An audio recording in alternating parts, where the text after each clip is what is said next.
Hello, everyone, and welcome to I Am Not Okay with Day. I am your host, Day. How are you guys doing today? I hope you're doing well. We are feeling a little bit tired, but we are grateful for another day, another episode of this podcast. We're going to be talking about something not too fun, honestly, but I'm really hoping that it won't just be a huge Debbie Downer. I don't think it will. But today I want to talk a little bit about trauma, and I'll go into a little bit more detail later on, kind of like why this came to my mind and where I want to go with this. But first, we got our some type of way, y'all. So you guys, let me tell you, the other day, and I don't know if this happened outside of my apartment or at work, but I think outside of my apartment. Y'all, I went to my car. I was about to leave, and I see a note on my car. And let me tell you guys, do you know what the note said? It said, learn how to park. And honestly, I felt very offended. I'm just going to be real. I was offended. First of all, I feel like I don't park terribly all the time. I can't, you see, and this is the thing. I think the note was on my car for at least a day before I noticed it because it was on not the driver's side, and I'm not walking on that other side to get to my car, so I didn't see it. Because like the day that happened, I'm like, but I'm parked perfectly fine. I don't get it.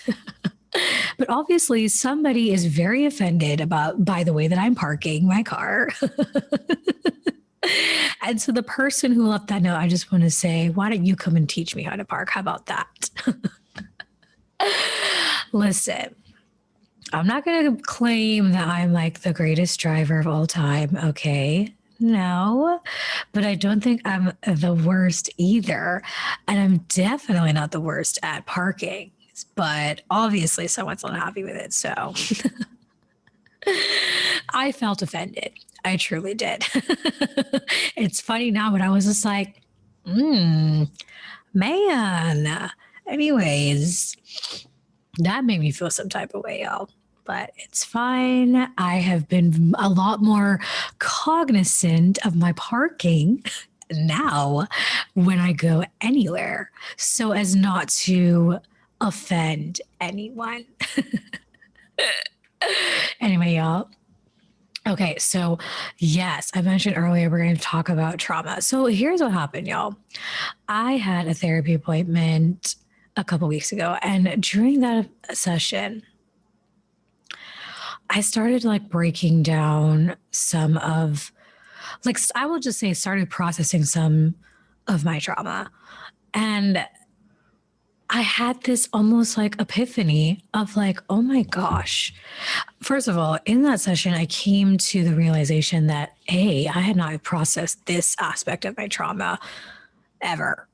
And oh my gosh, how could I have gone all this time and not done that? And then, oh my gosh, I have so much work to do. And it was just like, oh, I felt all the things in that moment. I felt overwhelmed with emotion.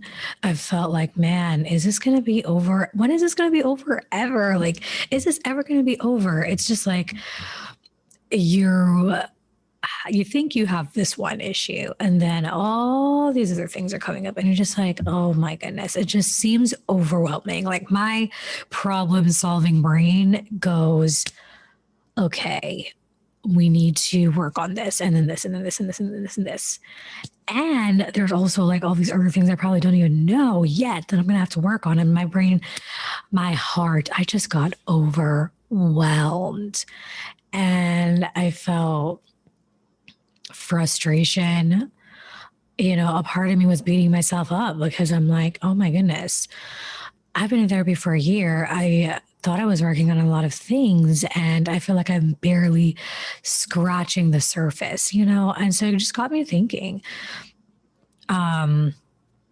that I think there are a lot of misconceptions about trauma and things that people just don't know. People make certain assumptions, and it's just not that. And the more I started thinking about it, the more I thought, this may really be a good topic to discuss. So I'm titling this episode, What Nobody Tells You About Trauma. Where to even begin? I wrote things down, y'all, because I'm not going to remember it. And that's another thing, you guys. So as I was thinking about this episode, I actually sat down one day and I just wrote things that came to the top of my head about trauma that like I wish I knew, you know how they always say like what no one talks about when you're having a baby. Well, this is what no one talks about regarding trauma. And like as I was writing this down, so many things came up and I'm like, man, like I can't even believe, again, I can't believe this is not something that people talk about, and that I myself, being in the mental health field, didn't know. And I think the thing is too, it's not even about not knowing, but it's about when you go through it yourself, when you're experiencing it yourself, it just hits different. You know what I mean? So first things first, trauma looks different for everyone. And I feel like this is something that we've been hearing more often, especially regarding PTSD. But I'm not even fully talking about PTSD, but I think there has been more of an understanding of what PTSD is and the fact that it's not just about people who go to war and have that level of trauma, that PTSD encompasses a number of other stressful events that can cause all kinds of emotional responses, frankly. And so that's one thing that I've really come to terms with within myself too, because I'm gonna be real, y'all. It took me a long time to admit to myself that, oh, I have been through trauma. I am traumatized by the things that I went through. That's because of the misconception and understanding that I had on what it even is. So I actually pulled up the definition. There's so many definitions. I was looking up a lot of different meanings to things as I was, prepping for this episode. And I found one that I really think is very simplified and helpful. This one is just from dictionary.com, y'all. It says trauma is an experience that produces psychological injury or pain. I like this definition because it's so broad. I think it's very easy to apply to a lot of things. Literally an experience. It could be anything. It's basically saying an experience that can cause you psychological pain is trauma. I found another definition. This one says trauma is a response to a deeply distressing or disturbing event that overwhelms an individual's ability to cope, causes feelings of helplessness, diminishes their sense of self, and their ability to feel a full range of emotions and experiences. And this one, of course, is a lot more in depth, but I like this one as well because, again, it talks about the effects. I think this is more like the psychological pain aspect, like what that actually means, which is problems with coping, feelings of helplessness, low self-esteem, not being able to feel all the emotions, only being in touch and connected with one specific emotion or maybe a few and not all of them. I think that's really important to understand. And so, yeah, understanding first what is trauma and then understanding that it can look so different. What is traumatic for me is not traumatic for you. It doesn't have to be traumatic for another person. I think when we can understand this, it will help with the judgment that we have on ourselves for feeling however we feel, the difficulties that we're having with whatever our experiences are, and also on the judgment towards other people. Because I think that when we don't understand what it actually is, we can look at a person, look at the person's behavior and say, why are you acting like this? And not have compassion for this person because we don't think that they went through a traumatic situation, you know? I remember when I was working, my very first job, I was working with children and we had a trauma screening that we had to ask. And of course, when you're working with kids, you have to break it down very simply so that they can understand. And on our trauma screening, it was maybe about like 8 different categories. You have sexual abuse, emotional abuse, physical abuse. You have witnessing someone dying, witnessing a car accident, being in a car accident, being in a natural disaster, witnessing a natural disaster, only hearing about someone in the family that's been through a natural disaster. The range was wide. And at the end, there was an other.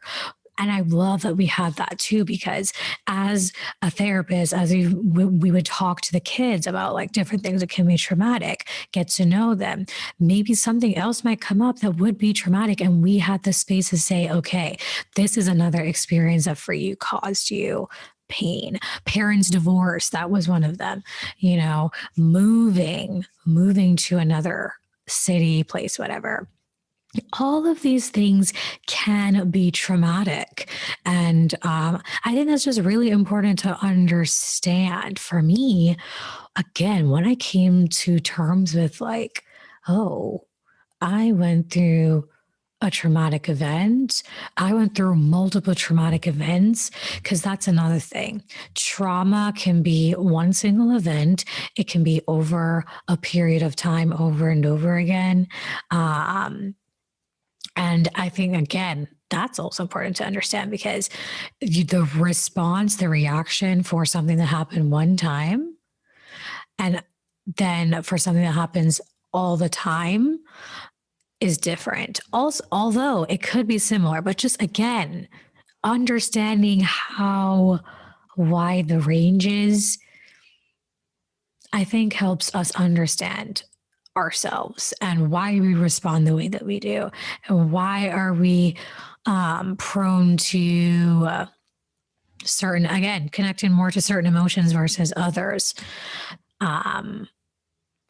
And yeah, it hit me. And again, I went to the place when I was in my therapy session, I went to that place of judging myself. Like, how did I not realize this was this? I'm in the mental health profession. I know what this looks like. Why didn't I know this was it for me? And, I had to remind myself, hey, you are being really hard on yourself. Let's try to practice compassion, because you just didn't know. So that's one thing I think we need to understand. Trauma is different and looks different for everyone.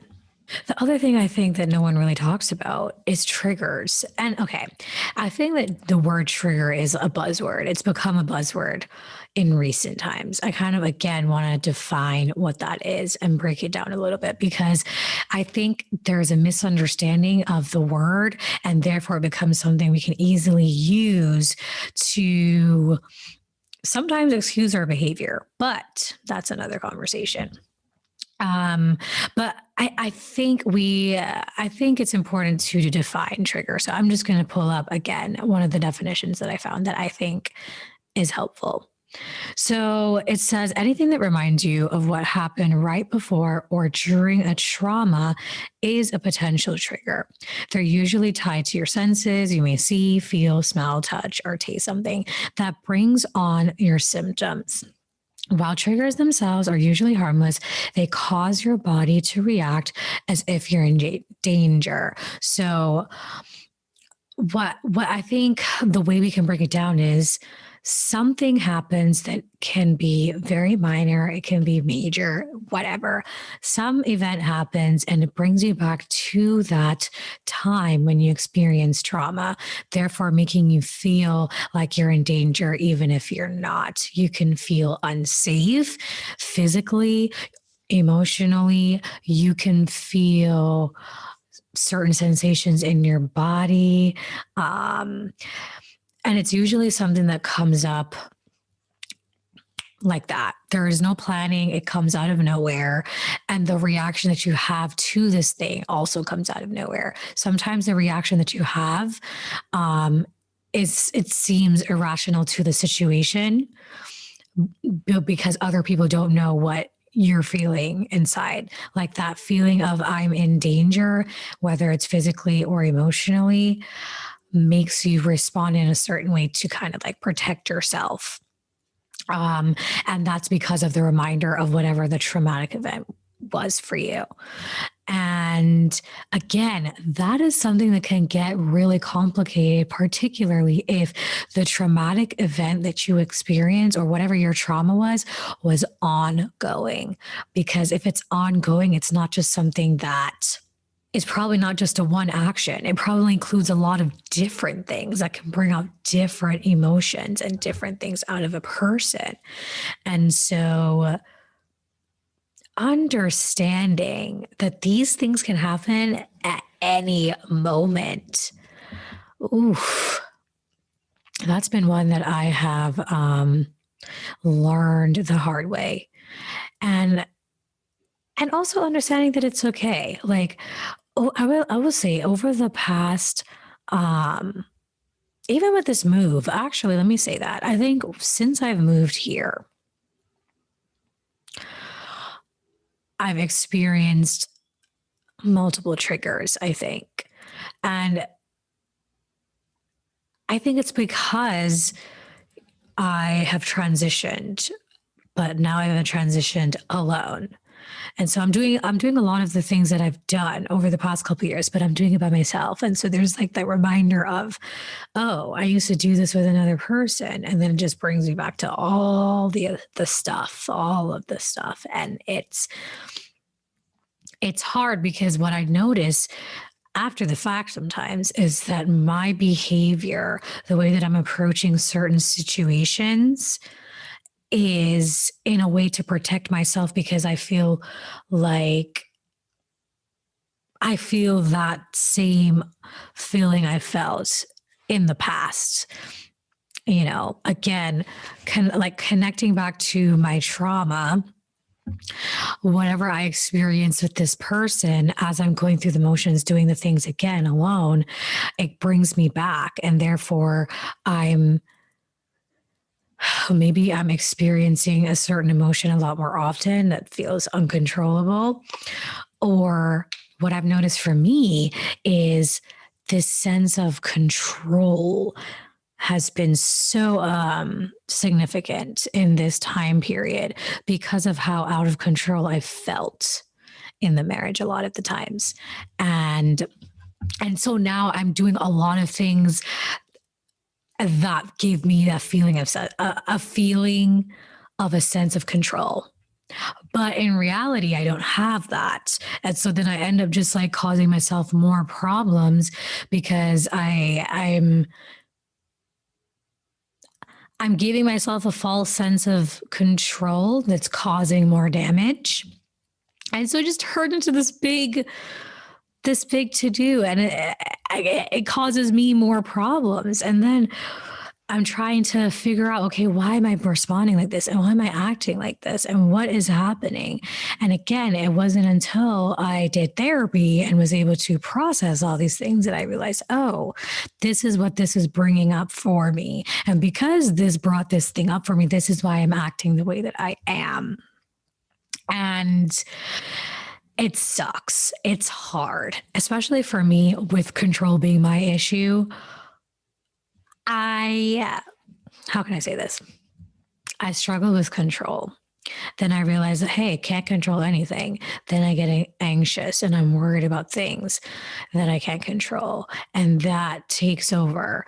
And then instead of focusing on what I can control, I spend all the time focusing on what I can't. And it just like spirals down, and then I just end up doing a lot of things that don't make sense that are actually irrational, you know? Like last week, I talked about wanting to go home, right? And in my head, just thinking, okay, this is not working out. And so I literally had went down this rabbit hole of, well, okay, let me do a little bit of explaining. So last week I was talking about things not working out. So when I came here, I was having a lot of issues just with the apartment, a lot of living issues. Nothing was going right. And because of that, it was bringing up a lot of things for me again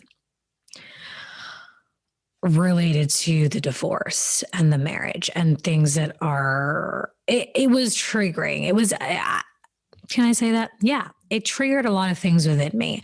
And so in my triggered state, said, I need to get out of here. I don't feel emotionally, physically safe here. So I need to go to a place where I know I do feel safe. And my immediate thing is, let me run away. Let me, you have the fight or flight. I'm going to fly away.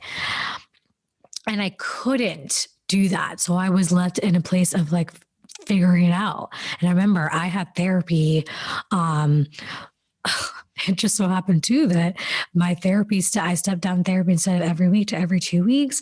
And so I hadn't had therapy in 2 weeks, and it seemed like it was forever because all this stuff was going on, and I just wished I had the time to like spend to process it. But when I eventually got back in session, my therapist was like, okay, what is this bringing up for you? Like, why are you responding like this? And once we were able to process and talk about it, then we came to the conclusion, oh, this thing reminds you of this because of what happened. And therefore you are acting like this. And I think understanding that triggers happen often, all the time, without expecting them is important, because when they do come up, we don't really notice what we're doing. And sometimes we do things that cause more harm than good, like I said. And I think that if we're able to recognize, okay, especially like for me, it's been a year, but it's only been a year. Everything is still very fresh. There's a lot of like, it's fresh. So understanding that, hey, it's okay. It's normal for things to come up for you. Things will come up for you. That's okay. And when they come up, understanding what your typical responses are is essential. And again, I realized for me, control came up a lot. I've been having a hard time with flexibility. And it just so happens that different situations are happening in my life right now that forces me to be flexible, And so now that I recognized the rigidity as a trauma response, I've been able to sit with it and think to myself, okay, am I responding due to my trauma? Is this rational? Is this helpful? To really like dissect what I'm doing and ultimately help me to help myself, because that's the thing. I think a lot of times we don't recognize that we are even triggered. We don't recognize that we have trauma. Therefore, we don't recognize that we're being triggered. And therefore, when we act a certain way out of the triggers, it doesn't make sense. And that can cause a lot of issues in your relationships with people, at work, with family, whatever. And so when I was finally able to say, okay, this is something that has happened to me, and these are things that will continue to come up for me. And when it does, here's what I can do about it. It's helpful in the long run because I'm not a slave to my trauma. And again, I was able to do that in therapy, which is again why I'm always going to recommend that if this is not something that you can handle on your own, go to therapy. I mean, there's no con to going to therapy, frankly. You have an outside party that's unbiased, that's able to help you process and talk through things that you've gone through and help you figure out how to deal with it. For me, I did not even realize my trauma responses, and therefore I did not know how to fix it. Once I realized it, then it was like, okay, so what do I do about this now? Like, how do I go about fixing this? I didn't know that either. But I had my therapist to help me. And so that's why I really feel like it's important to understand you're going to be triggered and it's going to happen. A lot. It can happen at any time. And there's something that you can do about it. I think this leads me into the next point, which is you learn new things about how the trauma affects you, new ways. As you get to learn what your trauma responses are, as you get to learn what your triggers are, you learn all the different ways that your trauma has affected you. Like, I think here's an example. Since I got divorced, right, and I had certain issues within my marriage, to me, it's obvious that, or it seems obvious that one issue I may have is if I decide to date again, certain relational issues are going to come up for me because obviously, right? That is a common, that makes sense that would happen whenever I decide to get back into the dating world. And that's like an expected effect of the trauma, right? I'm here thinking about effect and affect, effect and effect. That is what I'm thinking about, which is why I paused. Which one is it? The effects of trauma, the effect. Yes, E with effect with an E. There we go. Anyways, yeah. Now I just lost my train of thought. What was I saying? Oh, thank God for editing. Will I keep this in? I don't know. But basically, the point is, yes. Okay. So that is one way that I know my trauma is going to affect me. Affect me. One effect of my trauma. Okay, guys, I got it. I thought I'm going to have problems trusting and whatever relational issues in the future in a relationship. Makes sense. But what I don't realize, and I still don't even know fully, is that after this trauma has happened, now I have another problem with control, as I said. Now I have a problem with control that I was not expecting because things happened to me in a way that was unexpected. And it was kind of like a blind side, for example, because I felt so out of control in this situation. Now I feel the only way I can keep myself safe is to be in control all the time. And not just in a relationship, like in any relationship, probably in my friendships, with my family, at work. Again, like that rigidity aspect that I was talking about. Now I have a problem with this that I didn't realize.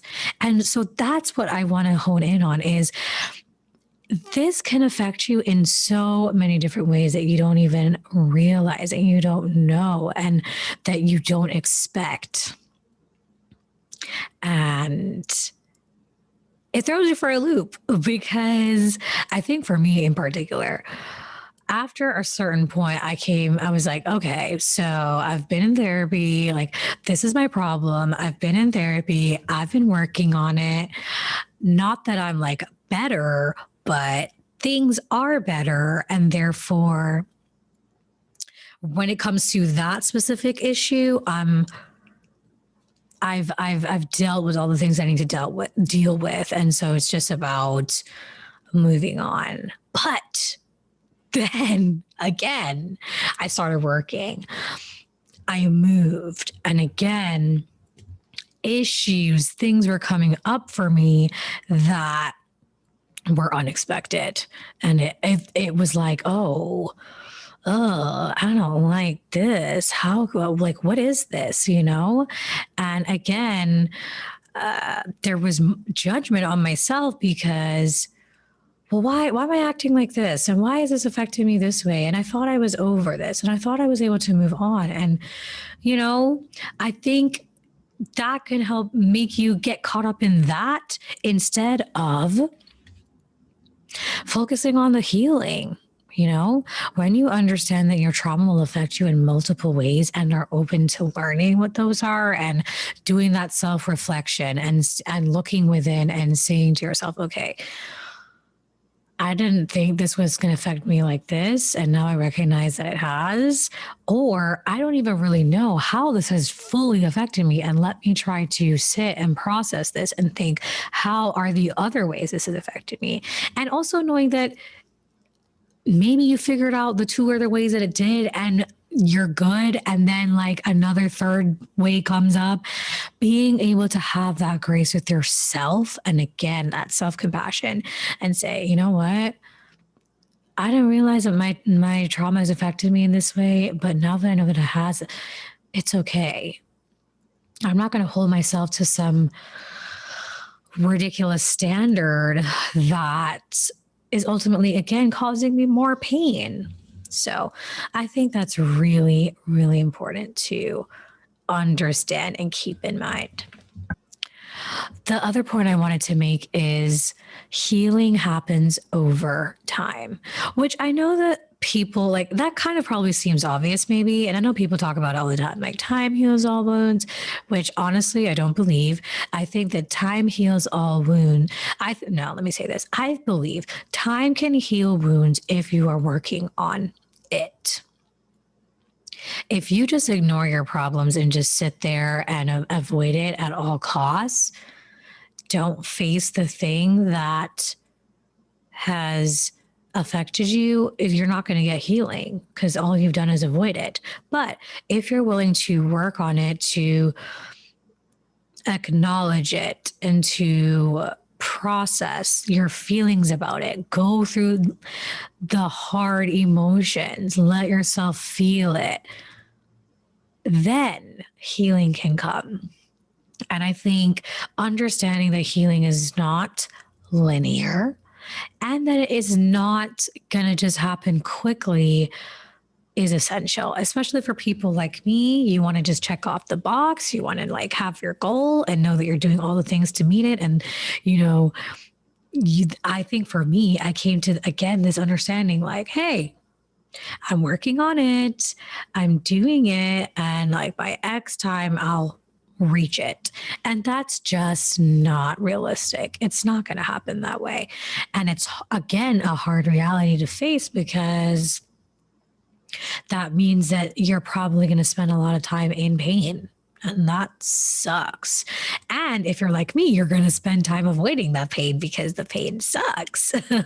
But spending time avoiding the pain, spending time intellectualizing the pain, like I also do, just extends your healing journey. And so, you know, understanding that it's something that's going to take time. And that, again, going back to the point I made earlier about learning, understanding the different ways in which things affect you. As you're going through your healing journey, what happens is you know, okay, this is the problem that I have, and you work on that problem, and maybe you heal it. My best friend said it to me in the best way possible. Well, I think in the best way. I don't know if I can say it as good, but it's like, okay, you went through the issue, you healed it. Maybe for this particular problem, you are like 90% healed. Great. But what happens is, again, with trauma, there are all these other issues that come up, and it's like, okay, heal 90% of this, but now we have this. We're like 10% on this issue. Then we have this and this and this, all these different things that we got to work on and we don't have the answer to yet. And giving yourself, again, the grace to understand that it's going to take time, and you're not going to get to all of it right now. And even if you were to talk about all of the traumatic things in one sitting, like you're not going to heal from that right away. And knowing that that's okay. It's okay that it's going to take you time. You can't heal things that you're not aware of. And if you're not aware of things if you're not talking about them and processing them. And so giving yourself the grace in those moments is so essential to your actual healing. You know, I think one thing I really struggled with, I still struggle with it, is just like blaming myself for a lot of the things that happened and thinking, why did I let this happen? And why didn't I know this? And why didn't I see this? How could I just have ignored this? And my therapist said, well, hold on. Did you know this at that time period? And I said, no. Right. Because you were like 18 years old. How could you have known that? So how are you holding yourself accountable for stopping something that you didn't know at that time? And I was like, okay, you're right. And I think it's that same thing of you're expecting yourself to heal because you expect yourself to know where all the wounds are at once, but you don't. You only know that you have a wound here and you have dressed it and put the ointment on and it's good. But then another wound comes up here and you're like, oh no, we got to fix that too. And it's just, if you don't know about this one that is right here, you can't fix it. And so having grace with yourself, taking the time to heal even just the one part is huge. Patting yourself on the back when you're able to cross that bridge, okay? Because let me tell you guys, like, yeah, I mean, I started diving into something I never talked about before, and it was so hard. It's still hard because I'm still in the midst of processing it. But I remember that the first day that I like went there, and after that session, I just cried and cried and cried. And it felt like, it just felt like, oh my gosh, when is this going to be better? The same thing I was saying earlier, it felt like so much. It felt so terrible. And as I was sharing this with my best friend, she reminded me, hey, okay, let's not minimize the work that you've done so far. Like, you have done a lot of internal hard work. And even though you are opening a new box, like this closed box that you have here is huge. And let's celebrate that too. Like, let's remember that for now when you're about to attack this other thing. Like, it's all hard and you have done the hard thing. And so you can continue to do the hard thing. And that was really encouraging because, again, when it comes to healing, everyone wants to, we wish we could just do like this and problem solved, but it's just not a reality. And it takes so much mental strength, sometimes physical strength too, to push yourself to go to certain places that cause you pain. And like, that's a part of the healing too. And you just can't, it can't be avoided. And giving yourself the credit where credit is due, you need that to push you forward to go into the next hard thing. So that's a reminder to myself, honestly, and also to you. You have done the hard thing and you can continue to do hard things. And last thing that I want to talk about is the fact that you're going to have good and bad days, and it's okay. I mean, y'all know, if y'all been hanging with me since the beginning, you know this has been my ultimate issue. Feeling like when you're good and all your problems are solved, it's good. And then the next thing you know, the bad day hits you and you're just like, why? I thought I was good. And it's this unrealistic expectation that you will have all good days after you have been able to just move on, move past this thing. And that's just not realistic. First of all, for every human on this earth, every human has good and bad days, period. That's just a reality of life. And it sounds very simple, but the truth is, a lot of us live our lives as if that's not the truth. A lot of us expect to have good days all the time. And a lot of us have difficulty when those hard days come. And it's just important to remember you will have good days and bad days, and those don't negate the work that you've done. It doesn't negate the healing that has happened thus far. It doesn't negate the progress that you've made. Just because you had a bad day doesn't mean that all of a sudden you're back to square one. No, it just means you had a bad day, period. So that's the last thing I wanted to just share with you guys, that in this process of dealing with your trauma, healing from your trauma, you're going to go through it. You're going to experience the difficulty. And bottom line, it's okay. I am not okay. And that is okay. That is the whole premise of this entire podcast. And it seems like everything just comes back to it, which I think is very fitting. So there it is, y'all. And this kind of leads into my what God has taught me. You know, it's so funny because this week, you know, there are times when you just hear God talking to you through everything. I will always say it's like the theme of my life. And I feel like this past week, there's just been a theme throughout this week that's been everywhere. Like every person I talk to, this theme has come up. Every like sermon I've listened to, just everything. It seems like this is coming up a lot. I'm getting these reminders a lot. And I think it's for a reason. And I'm very happy to share with you. And that is something that can seem like it's bad isn't always bad. Sometimes it's actually what's best. Sometimes it's actually a good thing. And for us as humans, we cannot see the big picture, but God can.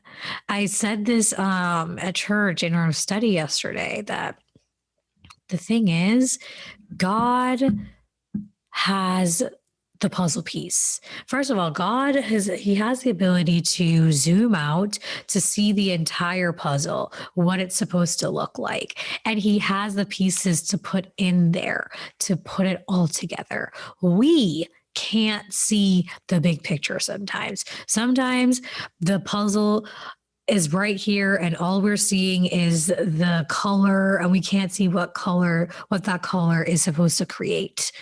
And it's just, sometimes it'll take years to learn. Maybe it'll take like till when we get to heaven, that we can see, okay, Lord, I see the puzzle that you were putting together. I see the pieces. I see the picture. And I think understanding that God is the one who created the picture and the puzzle. It's so encouraging to me, because anytime I worry about not knowing what to do, or why is this happening to me, anytime I struggle with being triggered with something regarding my trauma, a trauma response, whatever, I am reminded that I can go to God, who created the whole thing, can see the bigger picture. And even in my moment of, I don't understand why this is happening, I can trust that God's got it. He knows why this is happening. He has a greater purpose for this. And all I got to do is trust in him and he'll work the rest out. And I mean, this podcast is a prime example of that because this podcast for me would never have existed if I didn't get divorced. It just wouldn't have. And for me, the divorce was seemingly the worst thing that could happen to me. But I'm learning now that it really wasn't. It really was the best thing, especially again, as I am processing through um, things in therapy, as I'm learning more, growing closer to God, I'm just realizing, man, I am in a much better place. I'm in a much better situation in order to become the woman that God wants me to be. In order to become the best version of myself, I am in that situation. And frankly, if I were not, who knows where I would have been? It wouldn't be here. And just the ability to be able to use the worst thing that's ever happened to me to do this, talk openly about it, share some of my struggles, and hopefully help someone, even if it's just one person listening right now, for one person to listen to me and to say, hey, I know exactly what you're going through. I am so glad that someone else also feels this way. I'm so glad that I'm not alone in this. Thank you for sharing. Like, that's more than enough. And that is the most palpable example for me of bad things not actually being the worst things and actually being what's best. And I know God is just beginning to show me um how much better I am, better off I am, and how much more work he has for me to do. Like, I know that work is just beginning. And so, in moments when I get down, because they will happen, I just want to remind myself that just because this seems and feels like it's the worst thing ever, it doesn't mean it actually is. And I just want to remind you guys and encourage you all too that even if when things are going terribly and you just don't understand why this is happening and there is nothing, no rhyme or reason, there is nothing that makes it make sense, when you trust that God has the big picture and that he is going to take care of it and that there is a greater purpose for this, you'll be able to get through anything. So, with that, guys, I'm going to leave you until next week. Bye.